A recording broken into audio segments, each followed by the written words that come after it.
অনেক সকালে উঠে বেরিয়ে পড়েছিলাম কেনাকাটা করতে। কি শুনতে অবাক লাগছে তো?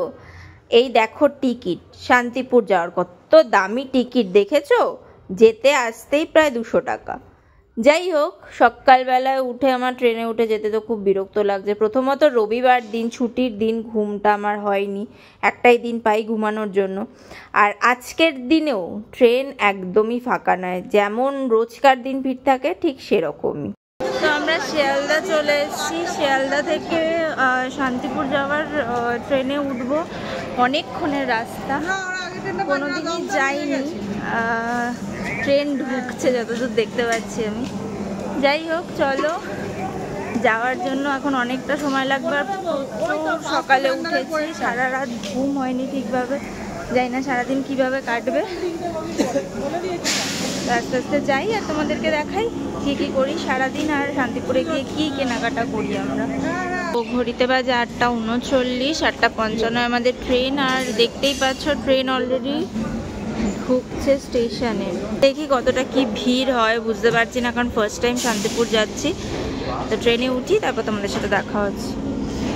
বাঙালি যতই কিছু কিনতে স্পেসিফিক কোনো জায়গায় যাক বা দোকানে যাক, কিন্তু ট্রেনে উঠলে ট্রেন থেকে কিছু কিনবে না সেটা কিন্তু কখনো হয় না। তো ট্রেনে যথারীতি একটা ব্যাগ দাদা উঠেছিল, আর কাকিমারা সেখান থেকেই একটা ব্যাগ কিনে নিল, কারণ ফেরার সময় এটার প্রয়োজন হবে। সকালবেলায় হালকা কিছু টিফিন আমরা করেছিলাম, বলতে জাস্ট কেক খেয়েছিলাম। তো ট্রেনে একটু কুল উঠেছিল, তাই সবাই নারকেলি কুল কিনেছে। আর এখানে এত হাওয়া দিচ্ছিল, আমার চুলের একদম 12টা বেজে গেছিলো। তাই দিদিভাইকে বলেছিলাম বেনুনি করে দিতে। দিদিভাই ভালোবেসে নর্মাল বেনুনি না করে দিয়ে আমাকে একদম সাগর চুটিই করে দিয়েছিল। যাই হোক, তো আমরা শান্তিপুরে 1 নম্বর প্ল্যাটফর্মে নেমে গেছি। আর মেবি আমাদের 3 নম্বর প্ল্যাটফর্মের দিকে যেতে হবে, তারপরে আমরা দোকানে যেতে পারবো। ফ্রেশ হয়ে আমরা স্টেশনে চলে এসেছি। এবার একটু খাওয়া দাওয়া করে দেন দোকানে যাব। তো চলো তোমাদের সাথে শেয়ার করছি কোথায় যাই, কোন দোকানে গিয়ে কী রকম কী রিজনেবল প্রাইসে কী শাড়ি পাই, তোমাদের সাথে সবটাই শেয়ার করছি। তো আমরা 1 নম্বর প্ল্যাটফর্ম থেকেও টোটোতে উঠতে পারতাম, কিন্তু দোকানের দাদা আমাদের বলেই দিয়েছিল যে ওই দিক থেকে যদি তোমরা টোটোতে ওঠো তো ভাড়াটা বেশি পড়বে। আর 3 নম্বর প্ল্যাটফর্মের বাইরে এসে যদি টোটোতে ওঠা যায় তো ওখানে পার পার্সন 20 টাকা করে ভাড়া নেয়।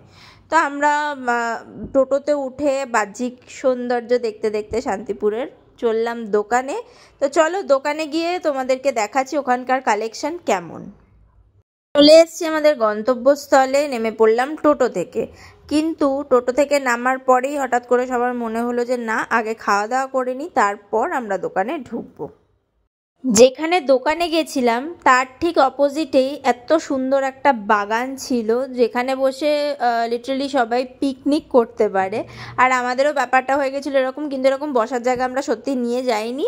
কিন্তু ওখানে একটা বাড়ি থাকায় ওখান থেকে দিদিভাই, কাকিমা ওরা সবাই গিয়ে এই জিনিসটা নিয়ে এসেছিলো যাতে আমরা বসে ওখানে খেতে পারি।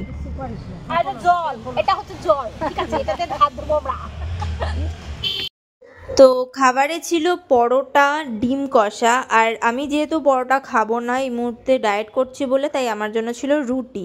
তো ওখান থেকে খাওয়া দাওয়া করে, আর ওখানে সাথে অনেকগুলো ছাগল প্লাস অনেকগুলো ছোট্ট ছোট্ট ছাগলের বাচ্চাও ছিল, যেগুলোকে তোমাদের দেখাতে পারলাম না। খাওয়া দাওয়া কমপ্লিট। তো এবার যাব দোকানে, গিয়ে দেখি কি শাড়ি পাওয়া যায়। এই হচ্ছে গোবিন্দ শাড়ি সেন্টার। তো দোকানটা হ্যাঁ নিজেরই বাড়ি ওনার, ওখানে ওনার দোকান। তো চলো উনি কি কি কালেকশন দেখায় সেটা তোমাদেরকে দেখাই। তো এখানে দেখতেই পাচ্ছ প্রচুর শাড়ির কালেকশন রয়েছে এখানে। এখান থেকে এত টাকা দেখতে পাচ্ছ, এখান থেকে এত টাকা যেটা খুশি বার করবে। 180, 230, 400 গেল। এটা হাট জামদানির মধ্যে যেমন 180 তে আছে তেমন দামিও আছে। কপার জলদি আছে, আঁচল বলি পুরো কাজ 450 টাকা ঢাকায়। মানে এগুলো মিনিমাম তোমার 700-800 টাকা করে বিক্রি আছে। এগুলো ইউটিউব চ্যানেল আছে।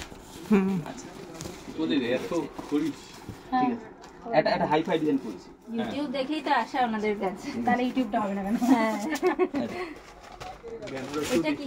বেনারসি দেখো, এটা হাই ফাইট, এটা তোমার পুরো একদম নতুনত্ব। দেখো আঁচল বডি, তাহলে আমি দাম বাড়িয়ে বলি তুমি কমাও, তাহলে এটা আমি 750 চাই, তুমি কমাও, ওই কাজ করবো না। আঁচল বডি কত সুন্দর কাজ। কিরকম দাম? 600 টাকা। না বাই কালার কোথায়? আমার দাদা এখানে বসে পড়েছে বিরক্ত হয়ে। এখানে এরা 4 জন মিলে দেখাশোনা করছে, বুঝতে পারছি আমরা পাগল হয়ে যাবো আর কিছুক্ষণের মধ্যে। বেনারসি দেখাই চলো, সেইভাবে রাত রেট বলবো। হ্যাঁ, এই লাইনটা যেটা দেখতে পাচ্ছ এটা কাতান বেনারসি বলে, এটা মানে একটা কুচি হয় বেনারসি নয়, কাতান বেনারসি বলে। কাতান বেনারসি বাই কালার ছাড়া নেই, বাই কালার ছাড়া হয় না কাতান বেনারসি। তোমার বাই কালারই বলো না, কাতান বেনারসি আমার নিজের বাই কালার হয়, বাই কালারে হয়, একটা হয়, এখন বর্তমানে আমার কাছে নেই। এটা হচ্ছে তোমার 650 সব নেবে তোমরা দেখো না ও আগে দাম ফেলছি। এটা মোটামুটি আমার থেকে নিয়ে গিয়ে ডবল রেটে বিক্রি আছে। যদি 3200 হয় তোমার 7-8 টাকা বিক্রি আছে। তোমার কাজও পাওয়া চাইলে পরে, এটা মুসলিম কাস্টমার আমরা কত আমরা পুরো পিওর হিন্দু আমরা। আচ্ছা এটা দামি দামি, এটা আমার লাস্ট, এটা রেঞ্জের আর নেই, এটা হচ্ছে 4000 টাকা। এর আর একটু উপরে। হ্যাঁ, এটা মানে আমার এটা তোমার হাইস্ট রেট হাইস্ট বেনারসি। এর মধ্যে অনেক। যার বিয়ে সেই দোকানে এসে সবাইকে পাঞ্জাবি দেখাচ্ছে টুলের ওপর উঠে গিয়ে। তো আমরা আরেকটা দোকানে চলে এসেছি, ওর পাশেই কয়েকটা শাড়ি কেনা হয়েছে। এখান থেকে দেখি আর কি কি শাড়ি কেনা যায়। তো মোটামুটি এই শাড়িগুলো প্লাস পাঞ্জাবি ধুতি আরও ছিল, এই এক জায়গায় সবকটা ছিল না, বেডশিট আরও অনেক কিছুই কেনা হয়েছিল। যাই হোক, আমি ভীষণ টায়ার্ড হয়ে গেছিলাম, টায়ার্ড হয়ে আমি বসে পড়েছিলাম যখন বিল করছিল, কারণ আমার আর শরীর দিচ্ছিল না। এক তো আগের দিন রাতে ঘুম হয়নি, দ্বিতীয়ত এতটা দূর জার্নি করে এসে শরীর সত্যি দিচ্ছিল না। কেনাকাটা কমপ্লিট, তো যথারীতি আবার স্টেশনে যাওয়ার জন্য টোটোতে উঠে পড়লাম। 3:55 আমাদের ট্রেন ছিল, ওটা না পেলে আরও 1.5 ঘন্টা পরের আবার ট্রেন ধরতে হতো আমাদের। আমার জীবনে কোনোদিনও ট্রেনে উঠলে সত্যি মানে খুব টায়ার্ড না থাকলে আমার ঘুম পায় না, বাট এত ঘুম পাচ্ছিল যে আমার পক্ষে বসে থাকাটা খুব ডিফিকাল্ট হয়ে গেছিলো। লাস্ট অবধি কিছুক্ষণ আমি ঘুমিয়েও পড়েছিলাম। মুখের অবস্থা থেকে বুঝতেই পারছো যে মানে ভীষণ টায়ার্ড। তাও এসে এখন যেহেতু ফল খেতে হচ্ছে বেশি করে, তাই একটু আঙুর কিনতে দাঁড়িয়েছিলাম শিয়ালদাতে। চলো এবার বাড়ি যাওয়া যাক, গিয়ে তোমাদেরকে দেখাচ্ছি কি কি শাড়ি আমার জন্য আমি কিনলাম আর কি কি কেনা হলো। কাল বাড়ি ফিরতে ফিরতে বেশি দেরি হয়েছে বলবো না, মোটামুটি 7:30টার মধ্যে ঢুকে গেছিলাম, কিন্তু এত টায়ার্ড ছিলাম, এত টায়ার্ড মানে যেতে আসতেই আমাদের যেতে 2.5 ঘন্টা, আসতে 2.5 ঘন্টা, মানে শিয়ালদা থেকে শান্তিপুর যেতে অতক্ষণ সময় লেগেছে। তারপরে তো আবার বাড়িতে ব্যাক করেছি, তার একটা আলাদা সময়, মোটামুটি 3-3.5 ঘন্টা আমাদের রাস্তাতেই, 3-3.5 ঘন্টা ভুল বলছি, 6 ঘন্টা প্রায় যদি ধরি, 6 ঘন্টা যেতে আসতে পুরো গেছে। তো তারপরে আর মানে এতটাই টায়ার্ড লাগছিল যে আর সেই সময়টা বা সেই ইচ্ছাটা ছিল না। কালকে কি কি কেনাকাটা করেছি সেটা দেখাবো। বেশিরভাগ কেনাকাটা তো যার বিয়ে তার জন্যই করা হয়েছে, আর সেটা ওদের বাড়ি চলে গেছে। আমি আমার জন্য বেসিক্যালি যেটা কিনেছি সেটা তোমাদেরকে দেখাচ্ছি। তো গায়ে হলুদের জন্য ফার্স্টে ভেবেছিলাম শাড়ি কিনবো না, কারণ মায়ের অনেক শাড়ি আছে, বাট জানি না কেন আমার খুব চোখে লাগলো এই শাড়িটা ওই মুহূর্তে। হ্যান্ডলুমের ওপরে এরকম একটা শাড়ি কিনেছিলাম। এটা বেসিক্যালি অনেকে জানো এই ডিজাইনটাকে সানা সিল্কের ডিজাইনও বলা হয়, তো যারা শাড়ি বিশেষজ্ঞ তারা আরও ভালোভাবে জানবে, আমি অতটা সত্যি জানি না, বাট এরকম ডিজাইনের শাড়ি আমার আছে, বাট সেটা সিল্কের ওপরে। এই একটা শাড়ি গায়ে হলুদের জন্য কিনেছি আমি। ইচ্ছা তো আছে ভালোভাবে সাজার, বাট যে সময় বিয়ে সেই সময় আমি জানি না কতটা কীভাবে শাড়িটা পরতে পারবো বা সাজতে পারবো। তো এই শাড়িটা আমি আমার মায়ের জন্য কিনেছি, জানি না মায়ের পছন্দ হবে কি না, কারণ আমি ভীষণভাবে লাইট কালার পছন্দ করি। আর আমার তো ভীষণ ভালো লেগেছে। শাড়িটার নাম বলেছিল, আমি সত্যি ভুলে গেছি, এই মুহূর্তে বলতে পারছি না শাড়িটার নাম কি। এটা পেস্তা কালার একদম, মানে জানি না ফোনে কতটা বোঝা যাচ্ছে, বাট এটা পেস্তা গ্রিনের ওপর কপার কালারের একটা কাজ আছে। শাড়িটা আমার খুব পছন্দ হয়েছে, কিছু কিনিনি। এটা একটা নর্মালি শাড়িটা কেনা হয়েছে, এটা আমার ফ্রেন্ড কিনেছে। যদি এক্সট্রা মানে এটা আমার কাছে চলে এসেছে বাই ডিফল্ট, আমার কাছে আসার কথা ছিল না, এই শাড়িটা ওদের বাড়িতে যাওয়ার কথা ছিল, কিন্তু কোনোভাবে হয়তো বিলিংয়ের সময় আমার কাছে চলে এসেছে। যাই হোক, ওর সাথে পরে দেখা হলে ইয়ে করে দেবো।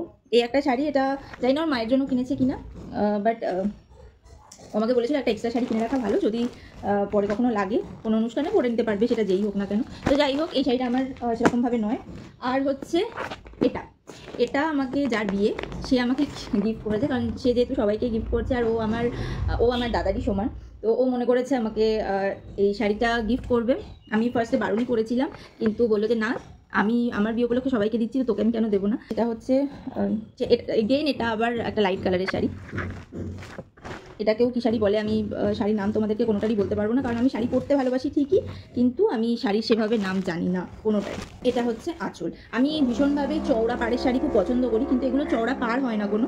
আর আমি এই ধরনের ভেতরে মানে কোনো ভারী কাজ হবে না, কিন্তু তাও গর্জিয়াস লাগবে হালকার ওপরে, এইরকম কাজের শাড়ি আমার ভীষণ পছন্দ। আর এটা খুব লাইট কালারের ওপরে, সাদা কালার আমার ফেভারিট কালার।